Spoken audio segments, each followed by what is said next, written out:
Hello, good morning to everyone. कैसे आप सब लोग? तो आई होप आप सब लोग अच्छे होंगे।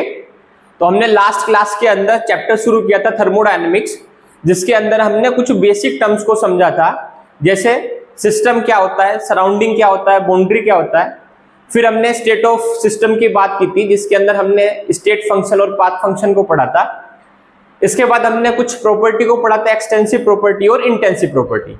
तो एक्सटेंसिव प्रॉपर्टी कौन सी होती है? एक्सटेंसिव प्रॉपर्टी ऐसी प्रॉपर्टी को बोलते हैं जो अमाउंट ऑफ मैटर के ऊपर डिपेंड करती है या साइज ऑफ मैटर के ऊपर डिपेंड करती है। ऐसी प्रॉपर्टी को एक्सटेंसिव प्रॉपर्टी बोलते हैं। और इंटेंसिव प्रॉपर्टी किसको बोलते हैं? जो साइज ऑफ मैटर के ऊपर डिपेंड नहीं करेंगे, उनको इंटेंसिव प्रॉपर्टी बोलते हैं। तो यहां तक हमने लास्ट क्लास के अंदर समझ लिया था। आज कुछ और बेसिक टर्म्स की बात करेंगे, जैसे प्रोसेस, हम कुछ थर्मोडायनेमिक्स प्रोसेस के बारे में समझेंगे। तो चलिए शुरू करते हैं आज की वीडियो। तो प्रोसेस की बात अगर करते हैं तो थर्मोडायनेमिक्स प्रोसेस हम लोग पढ़ने वाले हैं। थर्मोडायनेमिक्स प्रोसेस तो कौन कौन से प्रोसेस होते हैं, सबसे पहले इनकी बात करते हैं। तो यहां पर कुछ प्रोसेस के नाम मैंने लिखे हैं। Isothermal process, adiabatic process, isobaric process, isochoric process, cyclic process और रिवर्सिबल एंड इररिवर्सिबल प्रोसेस। तो इसमें जो स्टार्टिंग के 4 प्रोसेस हैं, ये मेन प्रोसेस होते हैं, जिनको हम 1 बाय 1 पढ़ने वाले हैं। और साथ ही साथ ये जो 2 प्रोसेस है, इनके बारे में भी हम डिटेल से पढ़ेंगे। तो शुरुआत करते हैं। सबसे पहले हम आइसोथर्मल प्रोसेस से। अब आइसोथर्मल प्रोसेस क्या होता है, पहले जरा समझिए ध्यान से। पहले मैं यहां पर कुछ आपको समझाता हूं। जैसे मान लीजिए ये मेरे पास कोई सिस्टम है और उस सिस्टम की स्टेट 1 है। ये यहां पर सिस्टम है और इसके अंदर मैंने कोई गैस फिल कर दी है और इसकी स्टेट के बारे में मैंने आपको बता दिया कि स्टेट का मीनिंग मैंने आपको लास्ट क्लास के अंदर समझाया था कि अगर किसी सिस्टम की स्टेट के बारे में बताना होगा तो आपको बताना होगा उसका टेम्परेचर, प्रेशर और वॉल्यूम की डिटेल आपको देनी पड़ेगी। तो यहां पर अगर मुझे स्टेट ऑफ सिस्टम बताना होगा तो मैंने बताया कि इस सिस्टम का जो टेम्परेचर है वो T1 है, प्रेशर क्या है P1 है और वॉल्यूम है V1। ये सिस्टम की स्टेट 1 है। अब आप स्टेट 1 से स्टेट 2 में जाते हो तो यहां पर प्रेशर, वॉल्यूम, टेम्परेचर, इन सब की वैल्यू चेंज हो जाएगी। तो मान लीजिए टेम्परेचर T2 हो गया और प्रेशर P2 हो गया और वॉल्यूम क्या हो गया? V1 हो गया। तो आइसोथर्मल प्रोसेस किसको बोलते हैं? जब आप सिस्टम की एक स्टेट से दूसरे स्टेट में जाते हो और वहां पर टेम्परेचर का कोई चेंज ना हो, ऐसे प्रोसेस को बोलते हैं आइसोथर्मल प्रोसेस। मीनिंग क्या हुआ? अब जैसे हम यहां पर स्टेट 1 से स्टेट 2 के अंदर गए, तो जब स्टेट 1 से स्टेट 2 के अंदर गए और मान लीजिए हम आइसोथर्मल प्रोसेस के थ्रू जा रहे हैं, तो आइसोथर्मल प्रोसेस में क्या होगा कि जो टेम्परेचर स्टेट 1 का टेम्परेचर है, मान लीजिए वो T है, तो वही टेम्परेचर क्या होना चाहिए? स्टेट 2 का भी होना चाहिए। मतलब या बोलूं T1 T2 की वैल्यू सेम रहनी चाहिए, टेम्परेचर की वैल्यू चेंज नहीं होनी चाहिए, टेम्परेचर कांस्टेंट रहना चाहिए। आप स्टेट 1 से स्टेट 2 में गए, यहां पर प्रेशर की वैल्यू में चेंज आया, वॉल्यूम की वैल्यू में चेंज आया, लेकिन वॉल्यूम यहां V2 रहेगा, लेकिन जो टेम्परेचर है वो क्या रहा? कांस्टेंट रहा। ऐसे प्रोसेस को बोलते हैं आइसोथर्मल प्रोसेस। तो टेम्परेचर क्या रहने वाला? कांस्टेंट रहने वाला। मैंने लिखा है the process in which temperature is kept constant for the entire process is known as isothermal process। जहां पर टेम्परेचर कांस्टेंट रहने वाला है, टेम्परेचर में कोई चेंज नहीं होगा, ऐसे प्रोसेस को बोलेंगे आइसोथर्मल प्रोसेस। तो टेम्परेचर रहेगा कांस्टेंट, तो डेल्टा T की वैल्यू क्या रहेगी? डेल्टा T की वैल्यू हो जाएगी 0, क्योंकि ये स्टेट 2 है, यहां पर भी टेम्परेचर वही है, और ये स्टेट 1 है, यहां पर भी टेम्परेचर वही है। तो डेल्टा T क्या होता है? T2 माइनस T1, दोनों जगह टेम्परेचर सेम हुआ, तो डेल्टा T की वैल्यू क्या हो गई है? 0 हो गई है। या फिर मैं इसको लिखता हूं dt is equal to 0। dt किसके लिए? हम स्मॉल चेंज की बात करते हैं तो dt का यूज करते हैं। तो डेल्टा T 0, या फिर बोलेंगे इसको delta dt is equal to 0 हो जाएगा। ठीक है, अब बात करते हैं दूसरे प्रोसेस की। दूसरा प्रोसेस है आइसोबारिक प्रोसेस। आइसोबारिक प्रोसेस की अगर हम बात करते हैं तो आइसोबारिक प्रोसेस के अंदर क्या होता है? जैसे ये मान लीजिए सेम वैसा ही है। ये मान लीजिए मेरे पास किसी सिस्टम की स्टेट 1 है, ये स्टेट 1 है और ये क्या है? स्टेट 2 है। तो स्टेट 1 के अंदर ये कोई गैस इसके अंदर फिलअप है और स्टेट 1 के अंदर मैंने बताया कि जो टेम्परेचर है वो T1 है, प्रेशर P1 है और वॉल्यूम क्या है, V1 है। और स्टेट 2 की बात करूंगा तो वही सेम चीज, टेम्परेचर हुआ T1, प्रेशर हो जाएगा क्या, प्रेशर हो जाएगा इसका P2 और वॉल्यूम हो जाएगा V2। तो एक स्टेट से दूसरी स्टेट में गए तो टेम्परेचर, प्रेशर, वॉल्यूम की जो वैल्यू होगी वो चेंज हो जाएगी।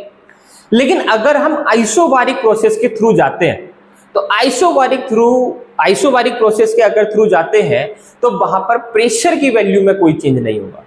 मतलब जब आप स्टेट 1 से स्टेट 2 के अंदर गए, स्टेट 1 से स्टेट 2 के अंदर गए तो यहां पर जो प्रेशर की वैल्यू रहने वाली है वो सेम रहने वाली है। मतलब ये प्रेशर P1 है, ये प्रेशर P2 है, तो यहां पर P1 = P2 रहना चाहिए। मतलब प्रेशर की वैल्यू में कोई चेंज नहीं होना चाहिए। P1 = P2। मैं बोल सकता हूं क्या कि डेल्टा P = 0, क्योंकि डेल्टा P क्या है, चेंज इन प्रेशर है, और चेंज इन प्रेशर क्या होता है, P2 - P1। और यहां पर क्या है, P2 P1 के बराबर है, तो P2 - P1 क्या हो जाएगा, 0 हो जाएगा। मैं बोल दूंगा चेंज इन प्रेशर क्या होगा, 0 होगा, या बोल दूंगा dP = क्या होगा, 0 होगा। तो डेफिनेशन मैंने क्या लिखी है, the process in which pressure is kept constant for entire process is known as isobaric process. ऐसे प्रोसेस जिसके अंदर प्रेशर कांस्टेंट रहता है, ऐसे प्रोसेस को बोलते हैं आइसोबारिक प्रोसेस। क्लियर? आगे चले, ठीक, देखते हैं नेक्स्ट। आगे बात करते हैं आइसोकोरिक प्रोसेस की। तो आइसोकोरिक प्रोसेस में अभी तक हमने क्या पढ़ लिया, टेम्परेचर कांस्टेंट पढ़ लिया, प्रेशर कांस्टेंट कर लिया। अब क्या होने वाला है, वॉल्यूम की बात करेंगे। जब देखिए, जब आप किसी भी सिस्टम के अंदर ये स्टेट बना लीजिए, और ये है आपके पास सिस्टम की स्टेट 1 और ये है आपके पास सिस्टम की स्टेट 2। इसके अंदर कोई गैस फिलअप है और आप स्टेट 1 से आपको स्टेट 2 के अंदर जाना है। स्टेट 1 के बारे में मैंने बता दिया, टेम्परेचर T1 है, प्रेशर P1 है, वॉल्यूम V1 है। और स्टेट 2 के अंदर टेम्परेचर मैंने बता दिया T1, pressure temperature T2, pressure P2 और वॉल्यूम V2। अब जब आप किसी सिस्टम की एक स्टेट से दूसरे स्टेट में गए तो अब की बार क्या होगा कि प्रेशर चेंज, वॉल्यूम चेंज नहीं होना चाहिए। अगर वॉल्यूम चेंज हुआ तो आइसोकोरिक प्रोसेस नहीं होगा। वॉल्यूम अगर कांस्टेंट है तो आइसोकोरिक प्रोसेस होगा। तो आइसोकोरिक प्रोसेस में वॉल्यूम चेंज नहीं होना चाहिए, तो V1 = क्या हो जाएगा, V2 हो जाएगा। और जब V1 = V2 हो जाएगा, मतलब वॉल्यूम के अंदर कोई चेंज नहीं हुआ है, तो इसका मतलब मैं क्या बोल सकता हूं कि आइसोकोरिक प्रोसेस के लिए डेल्टा V की वैल्यू क्या रहने वाली है, 0 रहने वाली है। क्योंकि डेल्टा V क्या होता है, चेंज इन वॉल्यूम, और चेंज इन वॉल्यूम का मीनिंग होता है V2 - V1, और V1 V2 दोनों की वैल्यू क्या होगी, सेम होगी। तो डेल्टा V = 0, जिसको मैं बोल सकता हूं dV = 0। ये क्या है, हमारा आइसोकोरिक प्रोसेस है। आइसोथर्मल, आइसोबारिक, आइसोकोरिक हमने समझ लिया। आइसोथर्मल के अंदर टेम्परेचर कांस्टेंट रहने वाला है, आइसोबारिक के अंदर प्रेशर कांस्टेंट रहने वाला है, और आइसोकोरिक के अंदर वॉल्यूम कांस्टेंट रहेगा। क्लियर? इतनी बात समझ में आ गई? ठीक है, नेक्स्ट चलते। अब है हमारे पास एडियाबैटिक प्रोसेस। एडियाबैटिक प्रोसेस के बारे में, एडियाबैटिक हमने पहले भी पढ़ा था। तो एडियाबैटिक प्रोसेस क्या होता है, एडियाबैटिक प्रोसेस के अंदर हीट का ट्रांसफॉर्मेशन नहीं होगा, मतलब हीट कांस्टेंट रहने वाली है, हीट में कोई चेंज नहीं होगा। ऐसे प्रोसेस को बोलते हैं एडियाबैटिक प्रोसेस। तो मैंने क्या लिखा है यहां पर, the process in which heat exchange across the wall is not possible. एक सिस्टम है, उस सिस्टम की वॉल अगर एडियाबैटिक वॉल रहती है, तो मैंने आपको पहले भी बताया था कि वहां पर हीट का एक्सचेंज नहीं होगा। हीट का एक्सचेंज नहीं होगा तो वो वॉल कौन सी होंगी, एडियाबैटिक वॉल होंगी, एडियाबैटिक बाउंड्री होगी। तो अगर हीट का एक्सचेंज नहीं होता तो उस प्रोसेस को क्या बोलते हैं, हम एडियाबैटिक प्रोसेस बोलते हैं। मतलब यहां पर जो Q रहने वाला है, Q मतलब हीट, वो क्या रहने वाला है, 0 रहने वाला है। इसको बोलते हैं एडियाबैटिक प्रोसेस। यहां पर हीट में कोई चेंज नहीं होगा। ठीक है, अब इनकी भी बात कर लेते हैं, साइक्लिक प्रोसेस की। तो साइक्लिक प्रोसेस का मीनिंग क्या होता है, साइकिल। साइकिल क्या हुआ कि आप जैसे मान लीजिए सपोज करो इस पॉइंट से चले और आप यहीं पर आकर रुक गए, एक साइकिल बन गई। मतलब आपका जो इनिशियल स्टेट है और जो फाइनल स्टेट है वो क्या है, सेम है। और मान लीजिए इनिशियल स्टेट में टेम्परेचर T1 है, प्रेशर V1 है और वॉल्यूम V1 है, तो फाइनल में भी आपके टेम्परेचर, प्रेशर, वॉल्यूम की क्या वैल्यू क्या रहेगी, सेम रहेगी। इसको बोलते हैं साइक्लिक प्रोसेस। या ऐसा समझिए आप, जैसे मान लीजिए सपोज करो आप ये इस पॉइंट से शुरू किया, यहां पर टेम्परेचर मान लीजिए T1 है, प्रेशर V1 है और वॉल्यूम V1 है। आप यहां से चले स्टेट 1 से स्टेट 2 तक चले, यहां पर टेम्परेचर बदल जाएगा, प्रेशर बदल जाएगा, वॉल्यूम क्या होगा, बदल जाएगा। फिर आप स्टेट 2 से स्टेट 3 पर चले गए, यहां पर भी वैल्यू क्या हो जाएगी, चेंज हो जाएगी। फिर उसके बाद स्टेट 3 से आप स्टेट 4 पर चले, यहां पर भी वैल्यू क्या हो जाएगी, चेंज हो जाएगी। टेम्परेचर T4 हो जाएगा, प्रेशर P4 हो जाएगा और वॉल्यूम V4 हो जाएगा। फिर आप स्टेट 4 से घूमकर कहां पर पहुंच गए, स्टेट 1 में दोबारा पहुंच गए। मतलब ये एक पूरी साइकिल हो गई, आपने जहां से शुरुआत की थी आप वहीं पर पहुंच गए। मतलब ये एक पूरी साइकिल बन गई और इसको बोलते हैं साइक्लिक प्रोसेस। क्या बोलेंगे इसको, साइक्लिक प्रोसेस बोलेंगे। एंटायर प्रोसेस को साइक्लिक प्रोसेस बोलेंगे।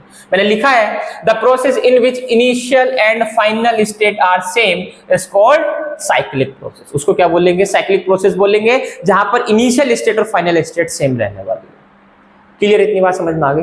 चलिए अब इसमें थोड़ी सी चीजों को और देख लेते हैं। देखिए जरा, मैंने आपको स्टेट फंक्शन समझाए थे। स्टेट फंक्शन क्या होते हैं, स्टेट फंक्शन ऐसे फंक्शन को बोलते हैं जो इनिशियल स्टेट और फाइनल स्टेट के ऊपर डिपेंड करते हैं, पाथ के ऊपर डिपेंड नहीं करते हैं। जैसे मैंने वहां पर आपको बताया था, टेम्परेचर होता है, प्रेशर होता है, वॉल्यूम होता है, इंटरनल एनर्जी होता है, एंथैल्पी होता है, ये सब क्या है, स्टेट फंक्शन है, पाथ के ऊपर डिपेंड नहीं करते। और ये भी मैंने आपको समझाया था, पूरी थर्मोडायनेमिक्स के अंदर आपको सिर्फ ये बात ध्यान में रखनी है कि वर्क और हीट यही क्या होते हैं, पाथ फंक्शन होते हैं, बाकी सब स्टेट फंक्शन होते हैं। ठीक है, जैसे हमने मान लो सपोज करो यहां पर प्रेशर की बात करी, प्रेशर की बात करी थी हमने, तो प्रेशर किसके ऊपर डिपेंड करता है, चेंज इन प्रेशर, इनिशियल प्रेशर के ऊपर और फाइनल प्रेशर के ऊपर, मतलब इनिशियल स्टेट और फाइनल स्टेट। और साइक्लिक प्रोसेस में क्या है कि साइक्लिक प्रोसेस में इनिशियल स्टेट और फाइनल स्टेट क्या है, सेम है। तो मैं ऐसा बोल सकता हूं क्या कि अगर कोई साइक्लिक प्रोसेस होगा और मान लीजिए मैं प्रेशर की बात कर रहा हूं और प्रेशर सिर्फ इनिशियल स्टेट और फाइनल स्टेट के ऊपर डिपेंड करता है और साइक्लिक प्रोसेस में इनिशियल और फाइनल दोनों सेम है, तो क्या मैं ऐसा बोल सकता हूं क्या कि डेल्टा पी की वैल्यू 0 होगी साइक्लिक प्रोसेस के लिए? क्योंकि डेल्टा पी क्या होता है, P2 minus P1, P2 minus P1। और P2 माइनस P1 की बात करेंगे तो P2 क्या है, फाइनल स्टेज का प्रेशर, और P1 क्या है, इनिशियल स्टेट का प्रेशर। और फाइनल और इनिशियल तो साइक्लिक के लिए इक्वल है, तो P2 इजिकल टू क्या होगा, P1 होगा। और अगर P2 इजिकल टू P1 होगा तो ये P2 माइनस P2 मैं लिख सकता हूं और ये वैल्यू आ जाएगी 0। मतलब मैं क्या बोल सकता हूं कि डेल्टा P की वैल्यू साइक्लिक प्रोसेस के लिए 0 होगी। क्या सर सिर्फ डेल्टा P की वैल्यू 0 होगी? नहीं, डेल्टा T की वैल्यू भी 0 होगी, डेल्टा T की वैल्यू भी 0 होगी, डेल्टा V की वैल्यू भी 0 रहेगी, डेल्टा U की भी वैल्यू 0 रहने वाली है। किसके लिए, साइक्लिक प्रोसेस के लिए, क्योंकि ये सब क्या है, स्टेट फंक्शन है और स्टेट फंक्शन सिर्फ और सिर्फ इनिशियल और फाइनल स्टेट के ऊपर डिपेंड करते हैं। और साइक्लिक प्रोसेस के लिए इनिशियल और फाइनल स्टेट क्या रहती है भाई, सेम रहती है। मतलब जितने भी स्टेट फंक्शन होते हैं सबके चेंज 0 रहेंगे। किसके लिए, साइक्लिक प्रोसेस के लिए। तो मैं क्या ऐसा लिख सकता हूं कि delta state function is equal to क्या रहेगा, 0 रहेगा। क्या रहने वाला है, 0 रहने वाला माय डियर स्टूडेंट। ये यहां पर मैं इस बात को आपको ध्यान में रखना है। स्टेट फंक्शन में कुछ भी हो सकता है, temperature, pressure, volume, internal energy, enthalpy, entropy, gives free energy, कुछ भी, जितने भी स्टेट फंक्शन है सबके चेंज 0 रहने वाले हैं।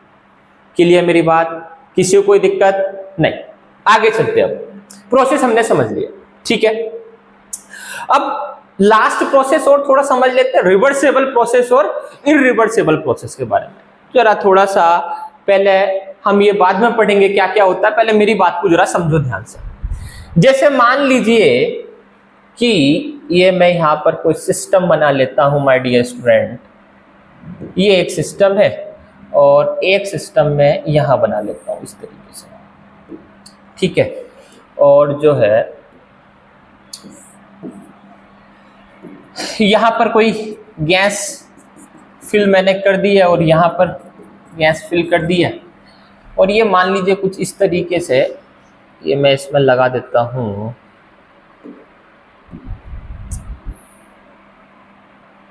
ये ठीक है, और यहाँ पर भी मैं इस तरीके से लगा देता हूँ ताकि आप लोगों को थोड़ा और अच्छा तरीके से समझ में आए।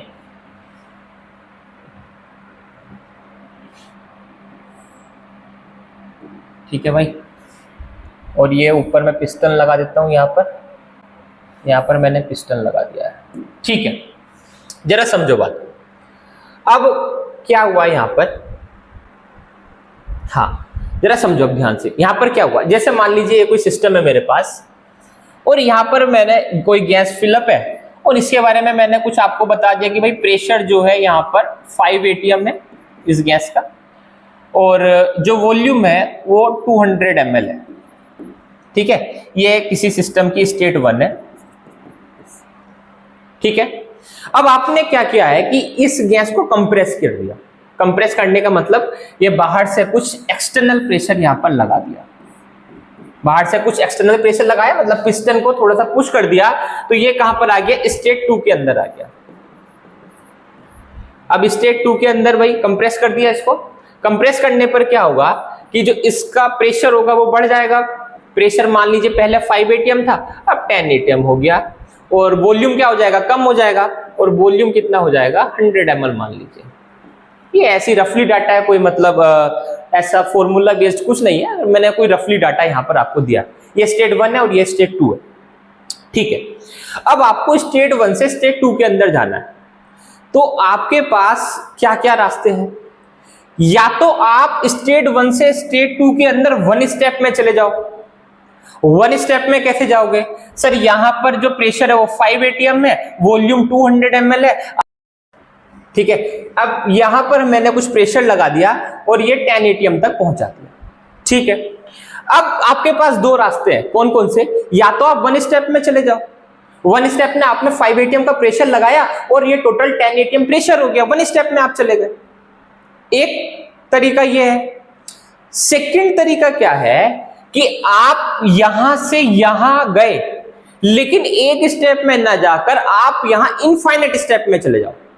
क्या मीनिंग बना इसका, मीनिंग ये बना कि यहां पर जो प्रेशर है वो कितना है, 5 atm है। अब 5 atm से आपको जाना कहां तक है, 10 atm तक जाना है। मतलब टोटल आपको कितना प्रेशर लगाना है, और 5 atm प्रेशर और लगाना है। तो 5 atm प्रेशर लगाने के लिए एक रास्ता मैंने क्या बताया कि आपने वन टाइम में 5 atm प्रेशर एग्जर्ट कर दिया और आप इस स्टेट तक पहुंच गए। क्लियर मेरी बात।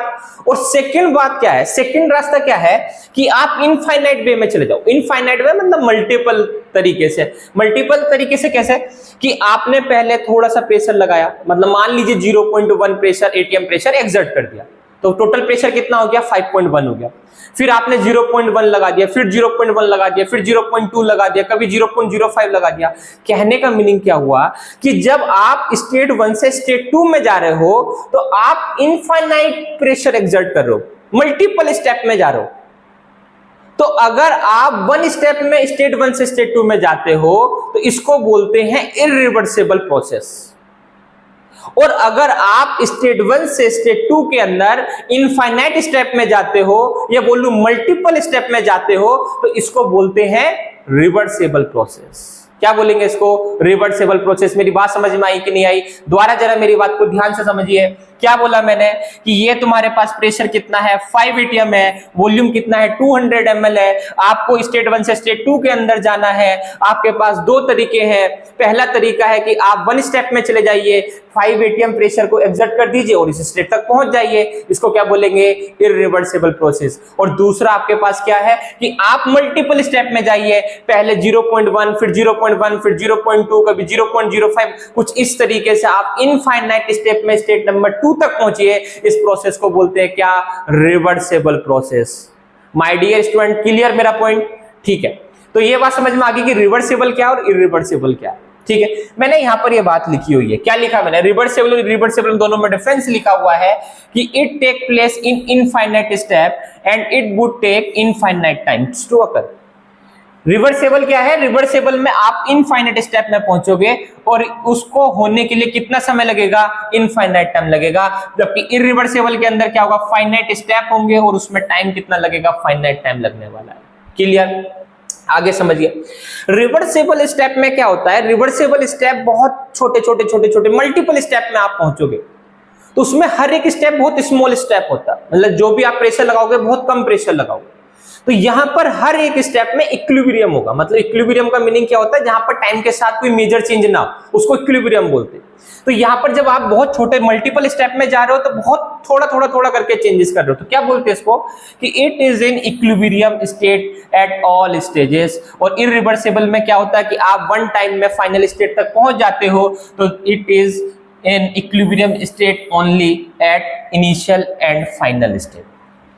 ठीक है, क्लियर बात। यहां पर सिर्फ इनिशियल और फाइनल में तो इक्विलिब्रियम होता है, लेकिन जब आप इनिशियल से फाइनल में चले जाते हो, मतलब रास्ते में कहीं भी इक्विलिब्रियम नहीं होता, क्योंकि आप वन स्टेप में आ गए।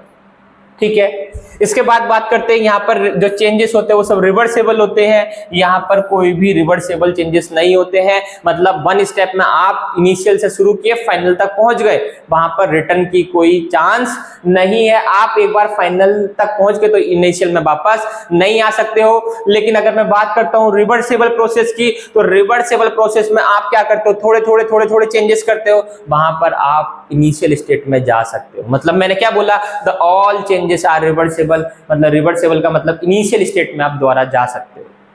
उसके बाद मैंने लिखा है फोर्थ पॉइंट क्या, it is very slow process, ये बहुत स्लो प्रोसेस होता है, और ये क्या होता है, फास्ट प्रोसेस होता है। यहां पर ड्राइविंग फोर्स स्मॉल होता है, यहां पर ड्राइविंग फोर्स लार्ज होता है। ड्राइविंग फोर्स क्या होता है, ड्राइविंग फोर्स को जरा समझिए। ड्राइविंग फोर्स ये होता है कि जो प्रेशर मैं एक्सर्ट कर रहा हूं, ये ड्राइविंग फोर्स है।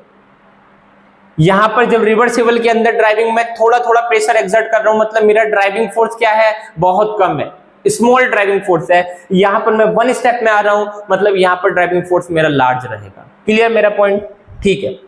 उसके बाद समझिए, pressure of gas external pressure के बराबर होगा, और यहां पर pressure of gas external pressure के बराबर नहीं होगा। क्या बोला, प्रेशर ऑफ गैस और एक्सटर्नल प्रेशर, जरा समझिए। यहां पर ये अंदर गैस फिलअप है, इसका गैस का कुछ प्रेशर होगा, इस प्रेशर को बोलते हैं प्रेशर ऑफ गैस। ठीक है, और जो प्रेशर आप लगा रहे हो, ऊपर से एक्सर्ट कर रहे हो, इस प्रेशर को बोलते हैं एक्सटर्नल प्रेशर। इस प्रेशर को क्या बोलेंगे, एक्सटर्नल प्रेशर बोलेंगे। अब अभी अगर आप रिवर्सिबल प्रोसेस की बात करते हो, तो रिवर्सिबल प्रोसेस में क्या करते हो, आप बहुत थोड़ा थोड़ा थोड़ा एक्सटर्नल प्रेशर लगाते हो, मतलब कोई मेजर चेंज नहीं करते हो। तो यहां पर प्रेशर ऑफ गैस किसके बराबर होगा, एक्सटर्नल प्रेशर के बराबर होगा, क्योंकि अगर एक्सटर्नल प्रेशर के बराबर तभी तो मेजर चेंज नहीं हो रहा। अगर एक्सटर्नल प्रेशर मान लीजिए आप बढ़ा दोगे तो मेजर चेंज हो जाएगा। इरिवर्सिबल प्रोसेस में क्या है कि आप वन स्टेप में आ रहे हो, वन स्टेप का मतलब क्या होगा कि एक्सटर्नल प्रेशर आप लगा रहे हो, तो यहां पर external pressure pressure of gas के बराबर नहीं है। अगर प्रेशर ऑफ गैस बराबर होता तो फिर ये सिचुएशन होती, लेकिन यहां पर आपने एक्सटर्नल प्रेशर लगाया, प्रेशर ऑफ गैस और एक्सटर्नल प्रेशर दोनों एक दूसरे के इक्वल नहीं होते हैं। इसके बाद pressure of external is not constant, यहाँ पर रिवर्सिबल प्रोसेस के अंदर एक्सटर्नल प्रेशर कांस्टेंट नहीं होता है, और यहाँ पर एक्सटर्नल प्रेशर कांस्टेंट होता है। कहने का मीनिंग क्या है कि रिवर्सिबल प्रोसेस के अंदर जो आप प्रेशर लगाते हो वो कांस्टेंट नहीं रहता है। कभी आप 0.1 लगाओगे, कभी आप 0.2 लगाओगे, कभी आप 0.05 लगाओगे, कभी आप कुछ लगाओगे, वहां पर एक्सटर्नल प्रेशर कांस्टेंट नहीं होता, उसकी वैल्यू कांस्टेंट नहीं होती है। लेकिन इरिवर्सिबल प्रोसेस में आप स्टेट 1 से स्टेट 2 के अंदर वन स्टेप में आते हो, तो यहां पर प्रेशर कांस्टेंट रहता है। जैसे मान लीजिए यहां पर स्टेट 1 में प्रेशर कितना है, 5 atm, और यहां पर कितना है, 10 atm, तो मैंने कितना प्रेशर लगाया, 5 atm। मेरे पास एक्सटर्नल प्रेशर की वैल्यू कितनी आ जाएगी, कितना प्रेशर मैंने एक्सर्ट और किया, 5 atm किया, एक कांस्टेंट वैल्यू यहां पर आ गई। क्लियर मेरी पॉइंट, दोनों बात समझ में आ गई। रिवर्सिबल प्रोसेस क्या होता है और इरिवर्सिबल प्रोसेस क्या होता है। तो यहां पर हमने सारे जितने भी प्रोसेस थे सबको पढ़ लिया। सबसे पहले हमने आइसोथर्मल प्रोसेस पढ़ा जिसके अंदर टेम्परेचर कांस्टेंट होता है। उसके बाद हमने आइसोबारिक प्रोसेस पढ़ा जिसके अंदर प्रेशर कांस्टेंट होता है। उसके बाद हमने आइसोकोरिक प्रोसेस की बात की जहां पर वॉल्यूम कांस्टेंट होता है। उसके बाद हमने एडियाबैटिक प्रोसेस पढ़ा जहां पर हीट कांस्टेंट रहती है। फिर हमने बात की है साइक्लिक प्रोसेस की जिसके अंदर इनिशियल स्टेट और फाइनल स्टेट सेम रहती है। और फिर हमने रिवर्सिबल इरिवर्सिबल प्रोसेस की बात की है। रिवर्सिबल में आप स्टेट 1 से स्टेट 2 के अंदर मल्टीपल स्टेप में जाते हो और इरिवर्सिबल में आप 1 स्टेप में जाते हो। क्लियर, मेरा पॉइंट समझ में आ गया? ठीक है, अब आगे चलते हैं। अब हम बात करते हैं आगे क्या पढ़ने वाले हैं। अब प्रोसेस हमारे पास खत्म हो चुके हैं। अब थोड़े से हम बात करने वाले हैं इक्विलिब्रियम की। किसकी बात करेंगे? इक्विलिब्रियम की बात करेंगे। क्या होता है equilibrium? Equilibrium, thermodynamics equilibrium. Equilibrium किसको बोलते हैं? जब किसी सिस्टम के अंदर टाइम के साथ कोई चेंज ना हो। जब किसी सिस्टम में किसी प्रॉपर्टी के अंदर टाइम के साथ कोई चेंज ना हो तो बोल देंगे कि इसके अंदर थर्मोडायनेमिक्स इक्विलिब्रियम आ गया। इक्विलिब्रियम, जबकि आपका जो नेक्स्ट चैप्टर है वो इक्विलिब्रियम ही है। पूरी डिटेल से हम अगले चैप्टर के अंदर पढ़ेंगे, लेकिन यहां पर इक्विलिब्रियम का थोड़ा सा इंट्रोडक्शन मैं आपको बता देता हूं। क्या कि a system in which the macroscopic properties does not undergo any change with time is called thermodynamic equilibrium। System की मैक्रोस्कोपिक प्रॉपर्टी में अगर कोई चेंज ना हो टाइम के साथ तो इसका क्या बोलते हो कि वो थर्मोडायनेमिक्स इक्विलिब्रियम के अंदर होती है। और थर्मोडायनेमिक्स इक्विलिब्रियम कितने टाइप का होता है? 3 टाइप का होता है। कौन कौन सा? पहला आप समझते थर्मल इक्विलिब्रियम। थर्मल इक्विलिब्रियम क्या होता है? थर्मल इक्विलिब्रियम का मीनिंग ये बनता है कि जहां पर किसी सिस्टम में टाइम के साथ टेम्परेचर में कोई चेंज ना हो। क्या बोला मैंने? कि जहां पर किसी सिस्टम के अंदर टाइम के साथ उसके टेम्परेचर में कोई चेंज ना हो उसको बोलते हैं कि ये सिस्टम थर्मल इक्विलिब्रियम के अंदर है। या फिर अगर टेम्परेचर के अंदर कोई चेंज नहीं होगा तो इसका मीनिंग क्या हुआ कि वहां पर हीट का भी कोई चेंज नहीं होगा। तो मैंने लिखा है if there is no flow of heat from one portion of system to another. कहने का मीनिंग क्या है? No change in temperature, the system is said to be thermal equilibrium. अगर किसी भी सिस्टम के अंदर हीट के अंदर कोई चेंज नहीं होता है, और यह बात आपको पता है कि हीट के अंदर चेंज कब होगा? जब टेम्परेचर के अंदर चेंज होगा। तो मैं बोल सकता हूं इनडायरेक्टली क्या कि अगर टेम्परेचर के अंदर कोई चेंज नहीं होगा टाइम के साथ किसी सिस्टम के अंदर तो वो सिस्टम किसमें होगा? थर्मल इक्विलिब्रियम के अंदर होगा। Are you getting my point? एकदम क्लियर? ठीक है। दूसरे सिस्टम की बात, दूसरे इक्विलिब्रियम की बात करते हैं। दूसरा इक्विलिब्रियम है मैकेनिकल इक्विलिब्रियम। क्या होता है मैकेनिकल इक्विलिब्रियम? मैकेनिकल इक्विलिब्रियम के अंदर होता है कि जब किसी सिस्टम के प्रेशर में टाइम के साथ कोई चेंज ना हो, ऐसे इक्विलिब्रियम को बोलते हैं मैकेनिकल इक्विलिब्रियम। बोलेंगे कि ये सिस्टम मैकेनिकल इक्विलिब्रियम है। क्यों? क्योंकि इसके अंदर प्रेशर में कोई चेंज नहीं हो रहा है टाइम के साथ। तो अगर प्रेशर के अंदर चेंजेस नहीं होगा तो वर्क डन में कोई चेंज नहीं होगा। मैंने लिखा है if there is no mechanical work done by one part of system to another, जहां पर वर्क में कोई चेंज नहीं हो रहा हो, या कहने का मीनिंग क्या है? नो चेंज इन प्रेशर, या प्रेशर में कोई चेंज नहीं हो रहा हो, ऐसे सिस्टम को बोलते हैं मैकेनिकल इक्विलिब्रियम। वर्क के बारे में भी हम डिटेल से अगले लेक्चर के अंदर पढ़ने वाले हैं कि वर्क क्या होता है। हम यहाँ पर कौन सा वर्क पढ़ते हैं? हम मैकेनिकल वर्क पढ़ते हैं जो प्रेशर के ऊपर डिपेंड करता है। और यहां पर प्रेशर में अगर कोई चेंज नहीं होगा तो वर्क के अंदर भी कोई चेंज नहीं होगा। मैकेनिकल इक्विलिब्रियम समझ में आ गया। उसके बाद केमिकल इक्विलिब्रियम। केमिकल इक्विलिब्रियम तो आप पूरा पढ़ने वाले अगले चैप्टर का नाम ही इक्विलिब्रियम, जिसके अंदर आप केमिकल इक्विलिब्रियम के अंदर पूरी डिटेल से पढ़ोगे। होता क्या है उसके अंदर? इन chemical equilibrium the composition of system is remain constant. Meaning क्या हुआ कि जब किसी भी सिस्टम के अंदर उसकी कंसंट्रेशन में टाइम के साथ कोई चेंज ना हो उसको बोलते हैं कि सिस्टम केमिकल इक्विलिब्रियम में। किसमें चेंज ना हो? कंसंट्रेशन में कोई चेंज ना हो। जैसे मान लीजिए कोई एक रिएक्शन है कि ए से बी बन रहा है, ए से बी बन रहा है, और जैसे T इक्वल टू 0 पर इसकी कंसंट्रेशन 10 मोलर है, प्रोडक्ट की कंसंट्रेशन 0 है। T इक्वल टू 20 सेकंड के बाद जब आपने देखा तो इसकी कंसंट्रेशन 6 मोलर हो गई, इसकी 4 मोलर हो गई। जैसे जैसे टाइम बढ़ता है वैसे वैसे रिएक्टेंट की कंसंट्रेशन कम होती चली जाती है और प्रोडक्ट की कंसंट्रेशन इंक्रीज होती चली जाती है। फिर आपने उसको 30 सेकंड के बाद देखा, 30 सेकंड के बाद क्या देखा कि इसकी कंसंट्रेशन 6 मोलर है, इसकी 4 मोलर है। फिर आपने क्या देखा, 40 सेकंड के बाद देखा इसकी 6 मोलर है और इसकी कंसेंट्रेशन 5 मोलर है। कहने का मीनिंग क्या है कि टाइम के साथ रिएक्टेंट और प्रोडक्ट की कंसेंट्रेशन में कोई चेंज नहीं हो रहा है। तो मैं क्या बोल सकता हूं कि ये रिएक्शन केमिकल इक्विलिब्रियम में है, क्योंकि यहाँ कंसेंट्रेशन में टाइम के साथ कोई चेंज नहीं हो रहा है। क्लियर, मेरी बात समझ में आ गई। 3 टाइप के थर्मोडायनेमिक्स इक्विलिब्रियम होते हैं। कौन कौन से? पहला हमने कौन सा पढ़ा? थर्मल इक्विलिब्रियम, जहां टाइम के साथ टेम्परेचर में कोई चेंज नहीं होता है। दूसरा हमने पढ़ा मैकेनिकल के अंदर प्रेशर में कोई चेंज नहीं होता है। और तीसरा हमने पढ़ा केमिकल इक्विलिब्रियम, जिसके अंदर टाइम के साथ कंसंट्रेशन में कोई चेंज नहीं होता है। क्लियर, इक्विलिब्रियम अपने को समझ में आ गए।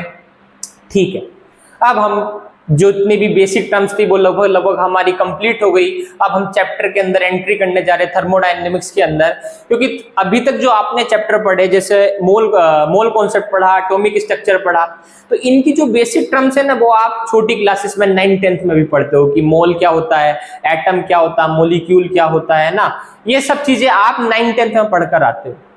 तो जब आप अब 11th में मोल कॉन्सेप्ट, एटॉमिक स्ट्रक्चर पढ़ते हो, तो फिर ये चैप्टर आपके मतलब आराम से समझ लेते हो, क्योंकि इनकी बेसिक टर्म्स आपको पहले से ही पता होता है। लेकिन थर्मोडायनेमिक्स आप फर्स्ट टाइम आकर पढ़ते हो 11th क्लास के अंदर, तो इसकी जो बेसिक टर्म्स है पहले हमें उसको समझना पड़ता है, जो कि ये मैंने आपको समझा दिया। अब थोड़ा सा मैं आपको वर्क के बारे में भी समझा देता हूं। वर्क की डिटेल भी हम इस चैप्टर के अंदर पढ़ेंगे, लेकिन आगे जाके। लेकिन फिलहाल आप वर्क के बारे में समझिए क्या होता है वर्क। जरा देखिए, वर्क की अगर बात करते हैं तो वर्क आपने अभी तक पढ़ा होगा, फिजिक्स में पढ़ा होगा या 9th-10th में पढ़ा होगा। वर्क बहुत सारे टाइप का होता है ना।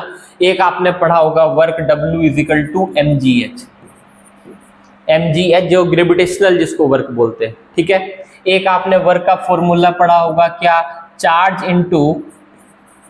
Into potential. एक आपने ये भी पढ़ा होगा, इसको बोलते इलेक्ट्रिक वर्क, ठीक है। लेकिन यहाँ पर थर्मोडायनेमिक्स के अंदर हम कौन से वर्क की बात करने वाले हैं? यहाँ पर हम पढ़ेंगे थर्मोडायनेमिक्स के अंदर मैकेनिकल वर्क, या फिर बोलूं पीवी वर्क। क्या पढ़ेंगे यहाँ पर? हम पीवी वर्क के बारे में डिटेल से पढ़ेंगे। पीवी वर्क, या फिर इसको बोलते हैं क्या? Mechanical work. कौन सा वर्क यहाँ पर पढ़ेंगे हम?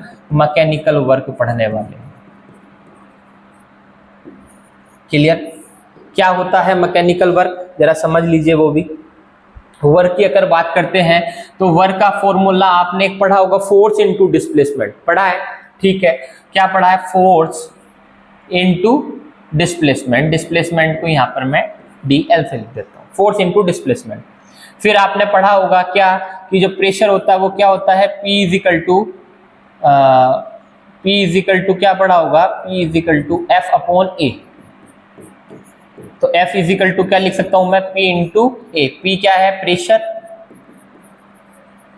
और A क्या है? एरिया। तो ये क्या बन जाएगा? Work = P × A dl। और ये डिस्प्लेसमेंट है और ये एरिया है। एरिया इंटू डिस्प्लेसमेंट में क्या लिख सकता हूँ? वॉल्यूम लिख सकता हूँ, मतलब इसको लिखूंगा P dV। और यहाँ पर जो ये वर्क होता है, ये वर्क होता है एक्सटर्नल वर्क। तो फॉर्मूला क्या बन जाता है कि W = P external dV। लेकिन यहाँ पर थोड़ा सा साइन कन्वेंशन पे भी हमें ध्यान देना होता है। केमिस्ट्री के अंदर जो हम वर्क पढ़ते हैं उसमें साइन रहता है W = -P external dV। Sign convention पे भी आपको ध्यान देना होगा। जो हम केमिस्ट्री के अंदर वर्क पढ़ते हैं उसके अंदर माइनस साइन का यूज होता है, और जो आप फिजिक्स के अंदर पढ़े होंगे वहां पर माइनस साइन नहीं होता है। तो साइन का भी ध्यान में रखना। तो जो एक्चुअल फॉर्मूला बना वो क्या बना? एक्चुअल फॉर्मूला यहाँ पर बना है W = -P external dV। Clear बात समझ में आ गई? dV क्या है? चेंज इन वॉल्यूम है। ये क्या है? एक्सटर्नल प्रेशर है, एक्सटर्नल प्रेशर। और dV क्या है? Change in volume, change in volume, ठीक है ना। इस वर्क को पीवी वर्क के नाम से भी जानते हैं। पीवी वर्क क्यों बोलते हैं? जैसे मान लीजिए अगर आप कोई ग्राफ बनाते हैं P वर्सेस V का, ये, और आप इस तरीके से कोई ग्राफ बनाते हैं तो वर्क क्या होता है अभी आगे जाके आपको समझ में आएगा कि वर्क, इसको हम बोलते हैं work = area under the area under the PV curve. अगर आपको वर्क निकालना होता है तो आप इस तरीके से भी निकाल सकते हो कि P वर्सेस V का जो ग्राफ बनाते हैं उसमें जो कर्व बनता है उसके अंडर का जो एरिया रहेगा वो भी क्या होता है, वर्क होता है। मतलब उसको बोलते हैं area under the PV curve. इसको मैकेनिकल वर्क बोलते हैं, जो हम थर्मोडायनेमिक्स के अंदर डिटेल से पढ़ने वाले हैं। तो अभी आपको फिलहाल कितना समझना है कि वर्क क्या होता है। Work is equal to minus के P एक्सटर्नल dV होता है। ठीक है, क्लियर, आगे चले। ठीक है, अब शुरुआत करते सबसे इंपॉर्टेंट टॉपिक जो है इंटरनल एनर्जी थर्मोडायनेमिक्स का। क्या होती है इंटरनल एनर्जी? इंटरनल एनर्जी होती है कि किसी भी सिस्टम के अंदर जितने भी टाइप की एनर्जी होती है, जितनी भी टाइप की एनर्जी होती है, उन सारी एनर्जी के सम को बोलते हैं इंटरनल एनर्जी।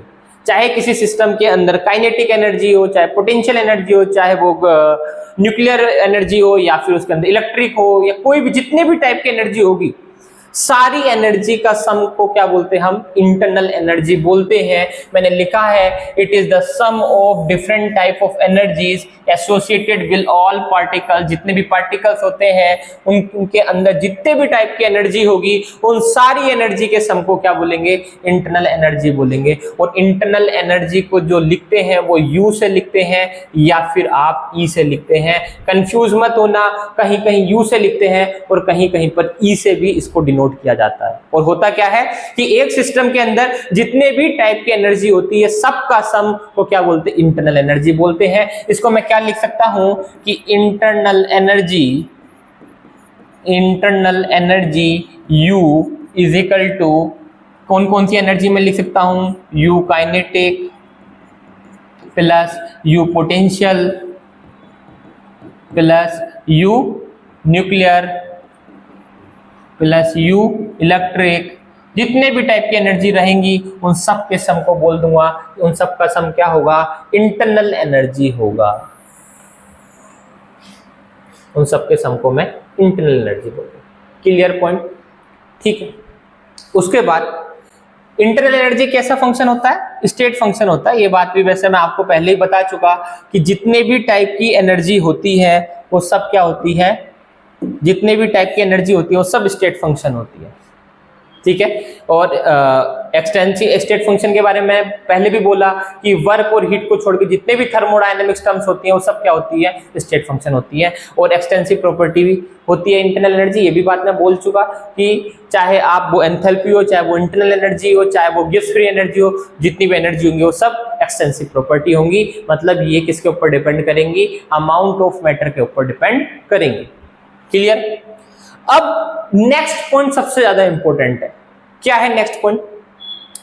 कि आप किसी भी सिस्टम की इंटरनल एनर्जी, मतलब एब्सोल्यूट इंटरनल एनर्जी की मैं बात कर रहा हूं, आप किसी भी सिस्टम की absolute internal energy find out नहीं कर सकते हो। आप किसी भी सिस्टम की एब्सोल्यूट वैल्यू को नहीं फाइंड आउट कर सकते हो। It absolute value can not be determined by experimentally. आप किसी भी सिस्टम की एक्सपेरिमेंटली इंटरनल एनर्जी को फाइंड आउट नहीं कर सकते हो। तो अब आपका क्वेश्चन बनेगा, सब जब आप बोल रहे हो कि एब्सोल्यूट वैल्यू को फाइंड आउट कर ही नहीं सकते तो हम पढ़ क्यों रहे हैं? अरे पढ़ते हैं। क्यों पढ़ते हैं? क्योंकि हम एब्सोल्यूट वैल्यू भले ही फाइंड आउट ना कर सकते हो, लेकिन हम चेंज इन इंटरनल एनर्जी जरूर फाइंड आउट कर सकते हैं। उनके बारे में डिटेल, उनके फॉर्मूले क्या होते हैं, कैसे फाइंड आउट करते हैं, वो हम बिल्कुल एक्सप्लेन करेंगे अभी आगे वीडियो में। तो मैंने क्या लिखा है आगे कि आप एब्सोल्यूट वैल्यू फाइंड आउट तो नहीं कर सकते हो, लेकिन change in internal energy can be determined. आप क्या डिटरमाइन कर सकते हो? इंटरनल एनर्जी में कितना चेंज हुआ। जैसे मान लीजिए आप स्टेट 1 से स्टेट 2 के अंदर गए, ठीक है। स्टेट 1 से जब स्टेट 2 के अंदर गए तो कुछ इंटरनल एनर्जी में चेंज हुआ होगा। वो इंटरनल एनर्जी में क्या चेंज हुआ ये आप फाइंड आउट कर सकते हो, लेकिन एब्सोल्यूट वैल्यू इंटरनल एनर्जी की क्या होगी ये आप फाइंड आउट नहीं कर सकते हो। क्लियर? मेरा पॉइंट समझ में आया? तो आप सिर्फ क्या निकाल सकते हो? चेंज इन इंटरनल एनर्जी निकाल सकते हो। कहने का मीनिंग क्या फाइंड आउट कर सकते हो आप? डेल्टा यू को आप फाइंड आउट कर सकते हो। Can be find out, calculate कर सकते हो। कहने का मीनिंग ये बनता है कि आप चेंज इन इंटरनल एनर्जी को कैलकुलेट कर सकते हो, लेकिन एब्सोल्यूट इंटरनल एनर्जी को कैलकुलेट नहीं कर सकते। Clear point? आगे चले, ठीक है। अब समझते कि किसी भी सिस्टम की जो इंटरनल एनर्जी होती है वो अगर चेंज होती है तो वो चेंज होती किसकी वजह से, तो उसके कुछ रीजन है। कुछ रीजन मैंने यहां पर लिखे हैं, क्या कि ए चेंज इन इंटरनल एनर्जी में बी ब्रॉट अबाउट व्हेन, कब कब चेंजेस होंगे, जब हीट पास इनटू और आउट ऑफ द सिस्टम। जब आप किसी सिस्टम को हीट देते हो या किसी सिस्टम से हीट लेते हो तब उस सिस्टम के अंदर इंटरनल एनर्जी का चेंज होगा। दूसरा पॉइंट, जब आप किसी भी सिस्टम के ऊपर वर्क करते हो या सिस्टम से वर्क लेते हो तो भी उस सिस्टम के अंदर की इंटरनल एनर्जी के अंदर चेंज होगा। और थर्ड पॉइंट क्या बनता है, मैटर एंटर और लीव द सिस्टम। मैटर के ऊपर तो डिपेंड करेगा यार। इंटरनल एनर्जी कैसा है, एक्सटेंसिव प्रॉपर्टी है, और एक्सटेंसिव प्रॉपर्टी क्या होती है, जो अमाउंट ऑफ मैटर के ऊपर डिपेंड करती है। तो अगर आप किसी भी सिस्टम के अंदर से अमाउंट में कोई चेंज करोगे तो ऑब्वियस सी बात है इंटरनल एनर्जी में तो चेंज होगा ही होगा। तो ये तो एक एक्सटर्नल, ये क्या है, एक एक्सटेंसिव प्रॉपर्टी है।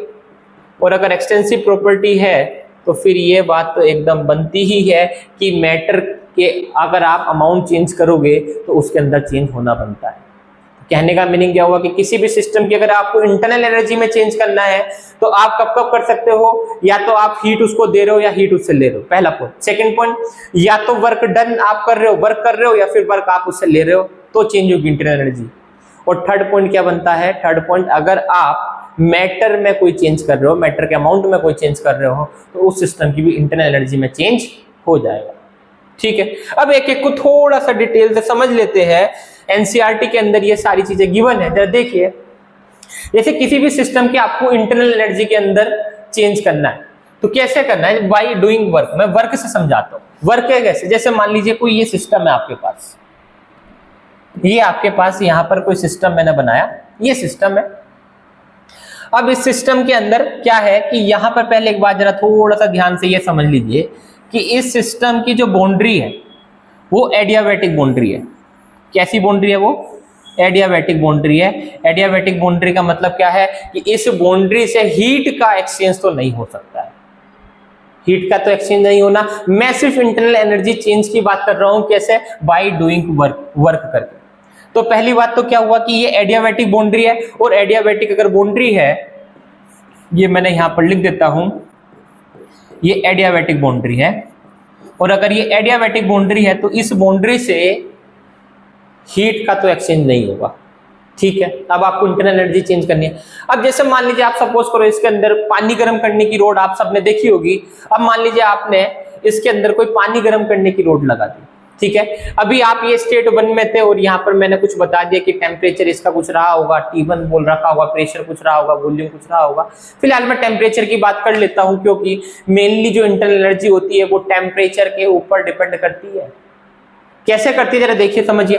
जैसे मान लीजिए आपने इसके अंदर कोई पानी की रोड लगा दी, और पानी की रोड क्या होती है कि इस पानी के टेम्परेचर को चेंज कर देगी। तो पहले इनिशियल टेम्परेचर मान लीजिए T1 है, फिर जब आपने इसके अंदर पानी की रोड लगाई है तो टेम्परेचर में चेंज हो गया, और वो चेंज कितना हो गया, T2 हो गया। तो T1 टेम्परेचर के अंदर चेंज हो गया, तो टेम्परेचर के अंदर चेंज होगा तो उसकी इंटरनल एनर्जी चेंज हो जाएगी। अब पूछोगे सर टेम्परेचर के अंदर अगर चेंज होगा तो इंटरनल एनर्जी कैसे चेंज हो गई। अब सुनो मेरी बात को, मैंने अभी आपको क्या समझाया कि इंटरनल एनर्जी क्या होती है कि किसी भी सिस्टम के अंदर जितने टाइप की एनर्जी होती है उन सबका सम क्या होता है, इंटरनल एनर्जी बोलते हैं। अब उनके अंदर कुछ ऐसी एनर्जी तो होंगी जो टेम्परेचर के ऊपर डिपेंड करती होंगी, बिल्कुल होंगी। काइनेटिक एनर्जी होती है। भाई मान लीजिए इसके अंदर कोई गैस है, और गैस के पार्टिकल क्या करते हैं, मोशन करते हैं, मतलब उनके अंदर क्या होगी, काइनेटिक एनर्जी होगी। और वो जो काइनेटिक एनर्जी है वो किसके ऊपर डिपेंड करती है, टेम्परेचर के ऊपर डिपेंड करती है।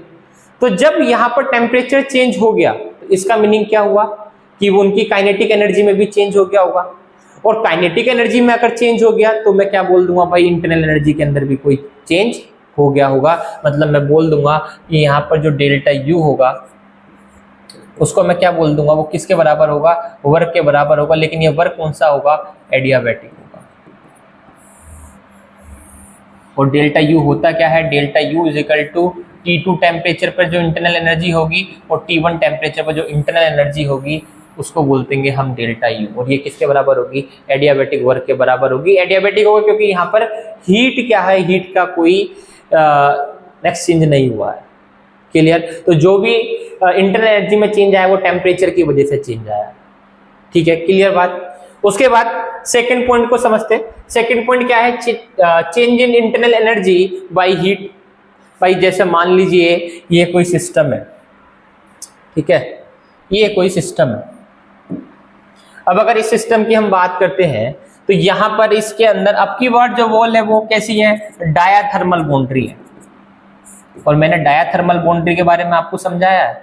क्या समझाया मैंने?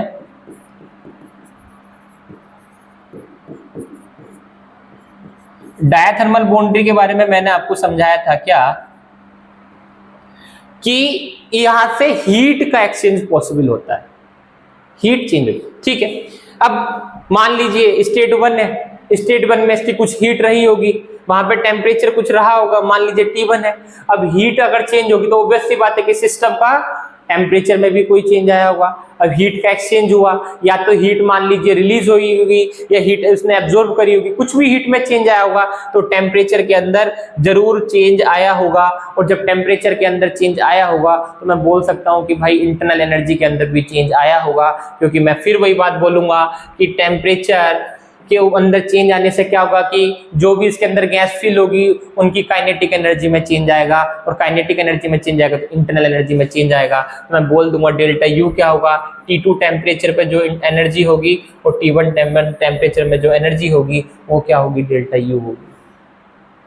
Clear point? तो अगर हीट में चेंज होगा तो इंटरनल एनर्जी में चेंज होगा, वर्क में चेंज करोगे तो भी आप इंटरनल एनर्जी में चेंज हो जाएगा। और थर्ड पॉइंट को समझाने की जरूरत नहीं है। थर्ड पॉइंट जो है वो क्या था? मैटर वाला था। और मैटर में तो मैंने बोला कि जो इंटरनल एनर्जी होती है वो एक एक्सटेंसिव प्रॉपर्टी होती है, और एक्सटेंसिव प्रॉपर्टी मैटर के ऊपर डिपेंड करती है। क्लियर मेरी बात? तो आपको इन पॉइंट से फाइनली कंक्लूजन क्या निकल के आया? फाइनल कंक्लूजन ये निकला कि सर अगर किसी भी सिस्टम के टेम्परेचर में चेंज करते हो, किसी भी सिस्टम में टेम्परेचर के अंदर अगर चेंज करते हो तो उसकी इंटरनल एनर्जी में चेंज होगा ही होगा। मतलब इंटरनल एनर्जी किसके ऊपर डिपेंड करती है? टेम्परेचर के ऊपर डिपेंड करती है। इसके बारे में अभी हम समझेंगे, बस अभी आप इस पॉइंट को ध्यान में रखना, टेम्परेचर के ऊपर। ठीक है, इंटरनल एनर्जी को हमने समझ लिया कैसे कैसे चेंजेस होगी। अब टाइम आ गया है थर्मोडायनेमिक्स के फर्स्ट लॉ को पढ़ने का। जैसे मैंने आपको पहले बताया था कि इसके अंदर हम 0th लॉ पढ़ेंगे, वो भी अभी पढ़ेंगे, फर्स्ट लॉ पढ़ेंगे, सेकंड थर्ड लॉ कुछ पढ़ेंगे। तो अब समय आ गया फर्स्ट लॉ को पढ़ने का। क्या होता है थर्मोडायनेमिक्स का फर्स्ट लॉ? अभी तक हमने क्या देखा कि इंटरनल एनर्जी सर चेंज हो सकती है वर्क की वजह से, इंटरनल एनर्जी में चेंज हो सकता है हीट की वजह से। अरे मैं ये भी तो बोल सकता हूं कि दोनों की वजह से भी तो चेंज होगा। मान लो वर्क भी हो रहा है, उसके अंदर हीट में भी एक्सचेंज हो रहा है, तो भी तो इंटरनल एनर्जी में एक्सचेंज होगा कि नहीं होगा? बिल्कुल होगा। बस यही बोलता है थर्मोडायनेमिक्स का फर्स्ट लॉ। क्या बोलता है? वैसे तो आपने पढ़ा ही है क्या कि energy can not be created और destroyed, it can only be converted from one form to another. Energy को ना ही तो क्रिएट किया जा सकता है ना ही डिस्ट्रॉय किया जा सकता है, सिर्फ उसको एक फॉर्म से दूसरे फॉर्म के अंदर इंटर कन्वर्ट किया जा सकता है। उसी को बोलते हैं फर्स्ट लॉ ऑफ थर्मोडायनेमिक्स। और मैंने अभी आपको क्या समझाया था कि जो चेंज इन इंटरनल एनर्जी होती है वो वर्क और हीट के ऊपर डिपेंड कर रही थी। मतलब अगर वर्क के अंदर चेंज होगा तो इंटरनल एनर्जी में चेंज होगा, और अगर हीट में चेंज होगा तो भी किसके अंदर चेंज होगा? इंटरनल एनर्जी के अंदर चेंज होगा। तो इक्वेशन क्या बन जाएगी? इक्वेशन बन जाएगी delta U is equal to work plus heat. मतलब अगर वर्क हीट दोनों में भी, अगर किसी सिस्टम में दोनों में एक साथ चेंज होगा तो भी उसकी इंटरनल एनर्जी में चेंज होगा। यही है थर्मोडायनेमिक्स का first law, delta U is equal to W plus Q. Clear point समझ में आ गया? डब्ल्यू क्या है? वर्क है। डब्ल्यू क्या है यहाँ पर? डेल्टा यू है चेंज इन इंटरनल एनर्जी,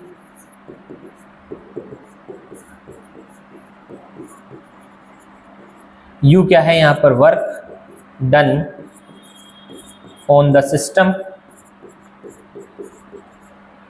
और क्यू है heat given to the system, heat given to the system. Clear point? आगे चले थर्मोडायनेमिक्स का फर्स्ट लॉ क्या बोलता है कि हीट को ना ही तो क्रिएट किया जा सकता है ना ही डिस्ट्रॉय किया जा सकता है, सिर्फ उसको एक फॉर्म से दूसरी फॉर्म में आप कन्वर्ट कर सकते हो। मैंने यहाँ पे एक इक्वेशन आती है क्या, delta U is equal to W plus Q. W क्या है, work done on the system, Q क्या है, heat given to the system, और delta U is equal to W plus Q. Clear बात, आगे चले। बिल्कुल, चलिए अब जरा समझते हैं क्या change in internal energy during isothermal process. Isothermal process, जैसे मान लीजिए मैंने अभी आपको क्या समझा रहा था, जब मैं आइसोथर्मल प्रोसेस समझा रहा था कि जब आप स्टेट 1 से स्टेट 2 में जा रहे हो और आइसोथर्मल प्रोसेस के थ्रू जा रहे हो तो वहां पर टेम्परेचर के अंदर कोई चेंज नहीं होगा।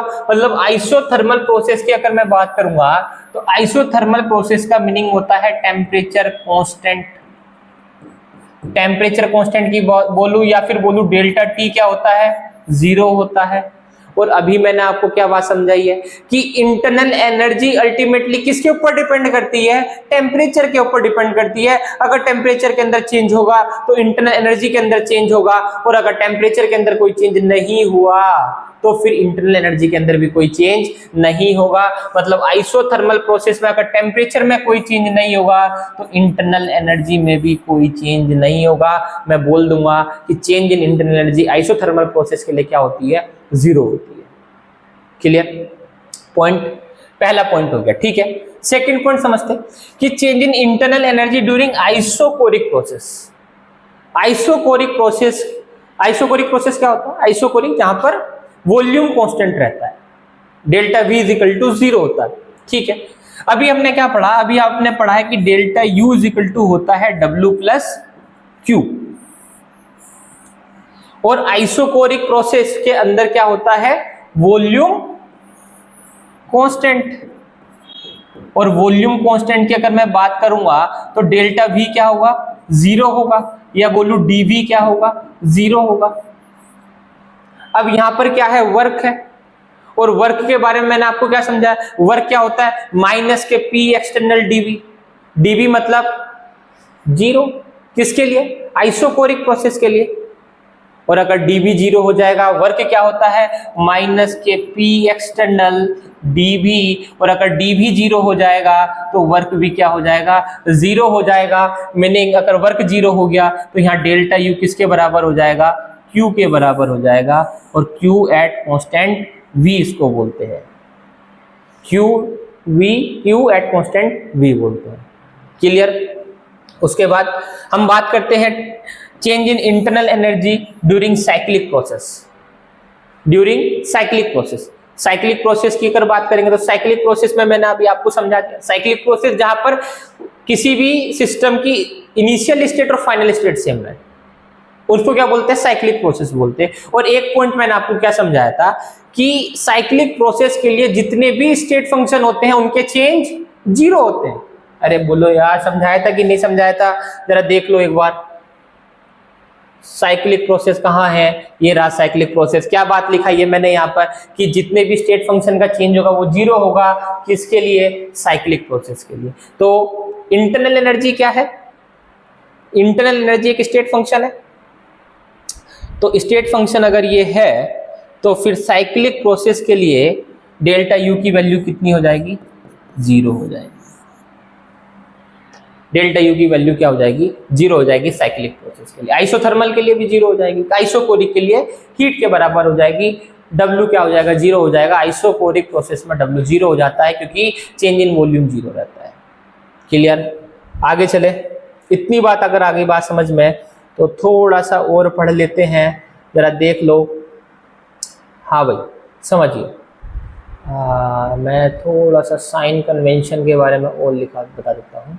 हाँ, साइन कन्वेंशन थोड़ा देख लीजिए, साइन कन्वेंशन और देख लीजिए। साइन कन्वेंशन क्या होता है, मैं आपको वर्क के बारे में और हीट के बारे में तो समझा दिया, इंटरनल एनर्जी में किस तरीके से चेंज होता है वर्क से और हीट से। जरा देखिए, थोड़ा सा साइन के ऊपर ध्यान देना पड़ेगा। साइन बड़ा इंपॉर्टेंट है थर्मोडायनेमिक्स के अंदर। मैंने बोला भी था जब मैं वर्क पढ़ा रहा था, केमिस्ट्री में आप W इक्वल टू माइनस के P एक्सटर्नल dV पढ़ते हो, साइन बहुत इंपॉर्टेंट है। जरा देखो साइन के बारे में क्या है कि heat given to the system, जैसे कोई हीट है, मान लीजिए किसी भी सिस्टम को मैं 20 जूल हीट दे रहा हूं या फिर मैं उससे 20 जूल हीट ले रहा हूं, दोनों अलग अलग चीज है, तो वहां पर आपको साइन का ध्यान रखना पड़ेगा। और क्या रखना पड़ेगा साइन का ध्यान, कि heat given to the system, जब भी आप किसी सिस्टम को हीट दोगे तो वो आप पॉजिटिव में लिखोगे, और जब भी आप किसी सिस्टम से हीट लोगे, मतलब heat given by the system, तो हीट माइनस में लिखोगे। जब भी किसी सिस्टम को हीट दोगे तो हीट पॉजिटिव में लिखोगे, और जब भी किसी सिस्टम से हीट लोगे तो आप नेगेटिव में लिखोगे। सेकंड, वर्क के लिए जरा ध्यान दीजिए, work done on the system, जब आप किसी सिस्टम के ऊपर वर्क करोगे तो फिर वर्क आप पॉजिटिव में लिखोगे, और work done by the system, जब आप किसी सिस्टम से काम लोगे या work done by the system होगा तो फिर इसको किस में लिखेंगे, माइनस में लिखेंगे। क्लियर बात, मेरी बात ध्यान में रखना, साइन बहुत इंपॉर्टेंट है थर्मोडायनेमिक्स के लिए। क्या बोला कि जब भी आप किसी सिस्टम को हीट दोगे तो पॉजिटिव, अगर सिस्टम से हीट लोगे तो निगेटिव, जब आप किसी सिस्टम के ऊपर वर्क करोगे तो पॉजिटिव, और जब आप किसी सिस्टम से वर्क लोगे या उसको बोलते हैं work done by the system तो क्या होगा, निगेटिव होगा। क्लियर मेरा पॉइंट, ध्यान में रखना। मैं एक क्वेश्चन से आपको समझाता हूं पूरी डिटेल, जरा देखिए समझिए। कहां गई मेरी स्लाइड, क्वेश्चन ये रहा, समझिए भाई। क्वेश्चन क्या है, क्वेश्चन है what is the change in internal energy of the system. आपको क्या बताना है, चेंज इन इंटरनल एनर्जी बताना है सिस्टम कितना होगा। और चेंज इन इंटरनल एनर्जी के लिए आपने फॉर्मूला क्या पढ़ा है, delta U is equal to W plus Q,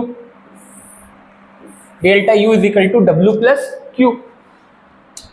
ठीक है, देखिए जरा पहला पार्ट 1 है कि it absorb 50 joule heat and 30 joule work done on the system. मैंने क्या बोला, साइन का ध्यान में रखना कि आप सिस्टम को हीट दे रहे हो या फिर सिस्टम से हीट ले रहे हो, इस बात का ध्यान में रखना, या फिर आप सिस्टम के ऊपर काम कर रहे हो या सिस्टम से काम ले रहे हो, इस बात का ध्यान में रखना। ठीक है, जरा देखो समझो ध्यान से कि इट एब्जॉर्ब, डेल्टा यू क्या है, delta U is equal to, first question जरा देखो, delta U is equal to W plus Q है, तो delta U is equal to 50 joule आप सिस्टम को दे रहे हो, तो अगर आप सिस्टम को हीट दे रहे हो तो वो क्या लिखोगे, पॉजिटिव में लिखोगे, कितना है 50 जूल।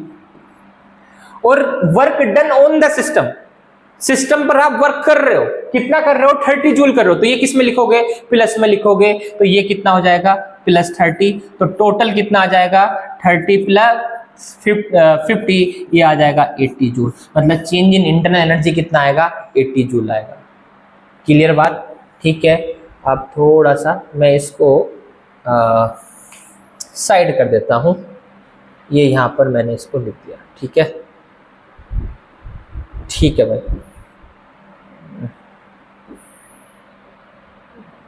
हाँ तो भाई ये ठीक है। हाँ, सेकंड वाले में देखिए, सेकंड वाले में क्या लिखा कि फॉर्मूला तो वही है, delta U is equal to W plus Q. Internal energy में चेंज वर्क से होगा या फिर हीट से होगा। क्या हो रहा है कि it absorb 50 joule of heat, it absorb 50 joule of heat, ये कितनी 50 जूल को एब्जॉर्ब कर रहा है, मतलब हीट पॉजिटिव हो गई। सेकंड में क्या है कि 30 joule done, work done by the system. पहले क्या था, work done on the system था, सिस्टम के ऊपर हम वर्क कर रहे थे तो वर्क क्या था, पॉजिटिव था। अब हम क्या है, work done by the system, अब वर्क क्या होगा, निगेटिव में होगा, मतलब delta U is equal to W कितना होगा, माइनस 30 जूल होगा, और हीट क्या रहने वाली है 50 जूल। ये किस में लेंगे, पॉजिटिव में लेंगे, क्योंकि यहाँ पर सिस्टम एब्जॉर्ब कर रहा है हीट को, तो हीट पॉजिटिव रहेगी, और work done by the system है तो वर्क निगेटिव रहेगा, और ये डेल्टा यू कितना आ जाएगा, डेल्टा यू आ जाएगा 20 joule. Clear my dear student, ठीक है। थर्ड वाले को देखो, थर्ड वाले में क्या कह रहा है, it release 50 joule of heat. अब हीट रिलीज हो रही है सिस्टम से, तो हीट माइनस, और 30 joule work done on the system. हम सिस्टम के ऊपर काम कर रहे हैं, work done on the system, work क्या रहेगा, पॉजिटिव रहेगा, हीट क्या रहेगी, निगेटिव रहेगी, तो delta U is equal to क्या हो जाएगा, डब्ल्यू प्लस क्यू। तो डब्ल्यू क्या रहेगा, work done on the system positive रहेगा, और हीट रिलीज हो रही है तो और निगेटिव में रहेगी तो डेल्टा यू कितना आ जाएगा, -20 जूल आ जाएगा। कितना आ जाएगा, -20 जूल आ जाएगा। क्लियर मेरा पॉइंट? ठीक है भाई। अब आपको क्या ध्यान में रखना है, इस पॉइंट को और ध्यान में रख लेना है। इसको थोड़ा सा छोटा कर देता हूं मैं। ठीक है भाई, समझ लोगे? देख लीजिए फोर्थ पॉइंट को भी। फोर्थ पॉइंट क्या कह रहा है, it release 50 joule of heat. 50 joule of heat release कर रहा है तो हीट माइनस, और work done by the system ये भी क्या होगा, माइनस होगा। तो delta U is equal to क्या है, W plus Q. W done by, work done by the system तो माइनस के 30 जूल, और Q क्या है, रिलीज हो रही है, मतलब ये भी माइनस में आएगी, माइनस के 50 जूल। अब की बार डेल्टा यू कितना आने वाला है, माइनस के 80 जूल आने वाला है। ये पूरा क्वेश्चन आपको थर्मोडायनेमिक्स के पूरे साइन कन्वेंशन को समझा देगा, वर्क और किसके, हीट के। तो ध्यान में रखना, work done on the system है तो positive, work done by the system है तो negative, heat given to the system है तो पॉजिटिव, और हीट बाय द सिस्टम हुआ तो फिर क्या होगा, निगेटिव होगा। Clear question? ठीक है, एक और क्वेश्चन कर लेते हैं। बढ़िया, एक और क्वेश्चन है भाई। एक ग्राफ है P वर्सेस V का, और यहां पर जो V1 है वो 1 लीटर है, और आप V1 से कहां जा रहे हो, V2 पर जा रहे हो, ठीक है ना। और जो तुम्हारे पास प्रेशर दे रखा है वो कितना दे रखा है, 8 atm दे रखा है, ठीक है। यहाँ पर क्या दे रखा है, चेंज इन इंटरनल एनर्जी। आप ए से बी जा रहे होंगे, बी से सी जा रहे होंगे, और यहाँ से ऐसे कुछ एक क्वेश्चन होगा। चेंज इन इंटरनल एनर्जी आपको बताना है एंटायर प्रोसेस की। जब आप ए से बी गए, बी से सी गए, जहां भी आप जा रहे हो, पूरे प्रोसेस की इंटरनल एनर्जी को आपको समझाना है। तो प्रेशर क्या है, वॉल्यूम क्या है, इनकी वैल्यू क्या है, हमें इस वाली बात से कोई लेना देना नहीं है। क्यों? क्योंकि ये पूरा एंटायर प्रोसेस क्या है, साइक्लिक प्रोसेस है। पूरे एक साइकिल बनी हुई है।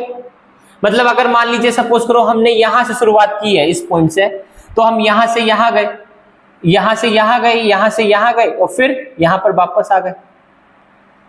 तो इस पूरे प्रोसेस को मैं क्या बोल दूंगा, साइक्लिक प्रोसेस बोल दूंगा। और साइक्लिक प्रोसेस के लिए मैंने क्या बात बोली थी कि साइक्लिक प्रोसेस के लिए जितने भी स्टेट फंक्शन होते हैं उनके चेंज 0 होते हैं। कैलकुलेट द इंटरनल एनर्जी, मतलब चेंज इन इंटरनल एनर्जी निकालनी है। आप एब्सोल्यूट वैल्यू तो निकाल नहीं सकते, यहाँ लिखना था calculate the change in internal energy.